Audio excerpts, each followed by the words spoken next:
Today we look at 1 Chronicles 13, 14, and 15. Continues the reign of David as king of Israel. He has just begun his reign.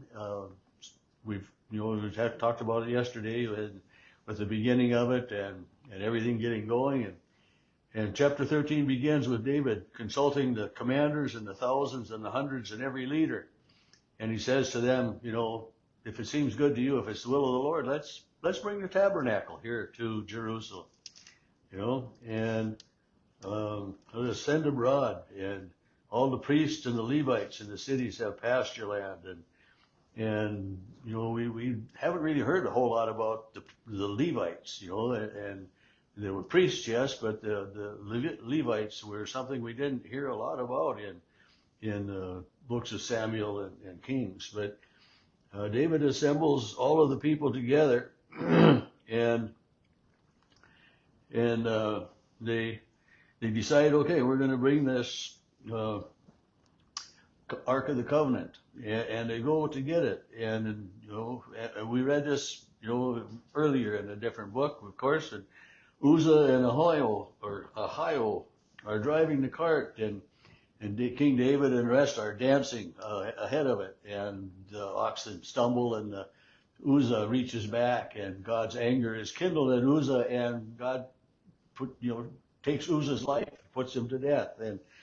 And verse 12 says David was afraid of God that day, and I underlined that just a little bit ago here, and to think about that, King David was afraid of God, and in so many ways, we read about, having the fear of God, and, that doesn't mean really to be afraid of God. It means to respect him, to hold him as holy, and we should fear and love God above all things. And, it doesn't mean that we tremble in our boots because, we don't want God to hear us or to notice us or anything that way. And that was one of the reasons that, especially by the time of Jesus' day, that people didn't mention the name of God because they didn't want to call his attention upon them. They would refer to him as by a different name or something that way. But David is afraid of God.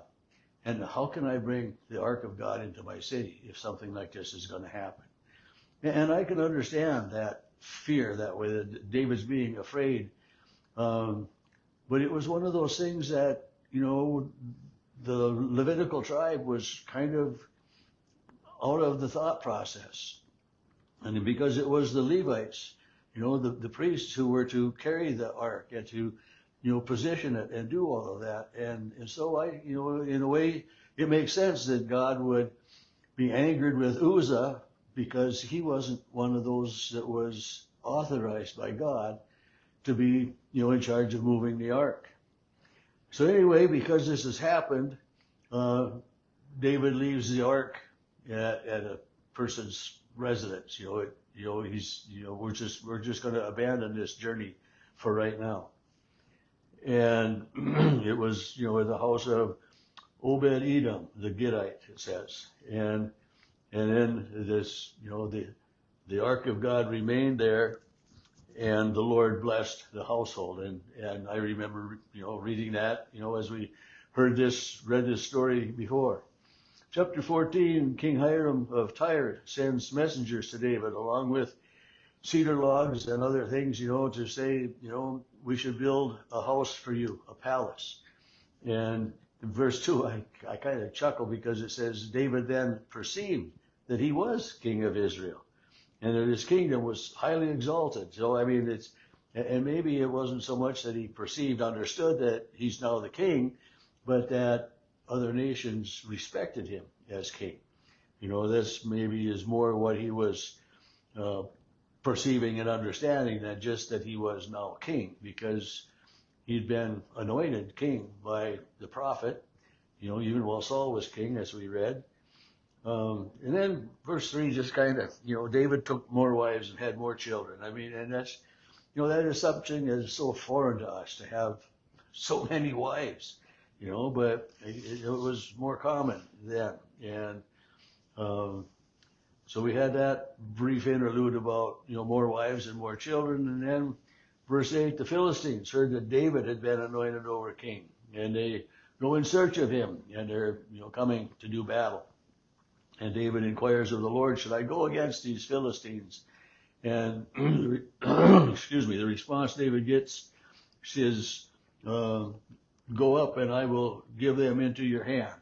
So, I mean, this is, it reminds me that as, before the Israelites had asked for a king, that God, was leading and guiding and communicating with the people. And God didn't communicate a lot with King Saul, but now with King David, we have more of that interaction between David and the king. And maybe it's through a prophet. It doesn't say that here, but, David hears the words go up against them.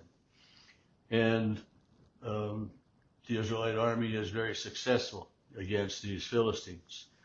Verse 13, once again, the Philistines made a raid, and David inquires of God, should I go against them? And this time God says, well, yeah, but we're going to go around. We're going to come around in from behind him, through the trees, the balsam trees.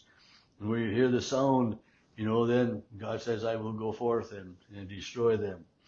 And that happens in the last verse of chapter 14 is a new verse. It wasn't, we haven't read this before in the Chronicles of David, the stories of David, but the fame of David went into all lands, and the Lord brought the fear of him to all nations.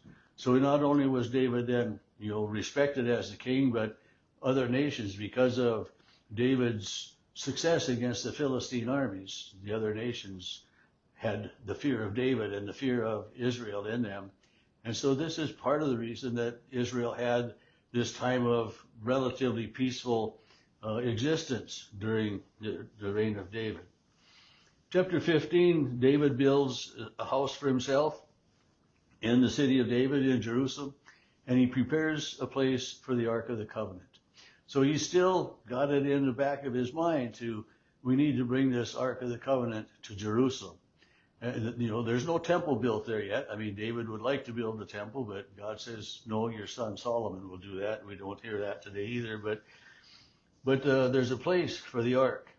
And then verse 2, David must have been doing some research, because he commands that no one other than the Levites are to carry the Ark of God. And it says, for the Lord had chosen them to carry the Ark of the Lord and to minister to him forever. So David then again gathers the people, and they go to the house where this ark had been left, and it lists a bunch of names of the Levites and different priests that are in this group that go. And they, it says in verse 14, the priests and the Levites sanctified themselves to bring the ark of the Lord, the God of Israel. So they set themselves apart. They purified themselves. They did whatever rituals were prescribed for this duty.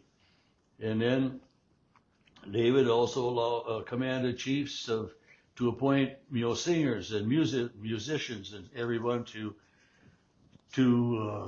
come along with and to sing and to perform, provide music during the moving of this ark. So they went. In verse 25, they go and they bring the Ark of the Covenant with rejoicing. And because, verse 26, and because God helped the Levites who were carrying the Ark of the Lord, they sacrificed the seven, they made this appropriate sacrifice. But it's interesting that God helped the Levites. It's just, that when they turn to God, it's a good thing.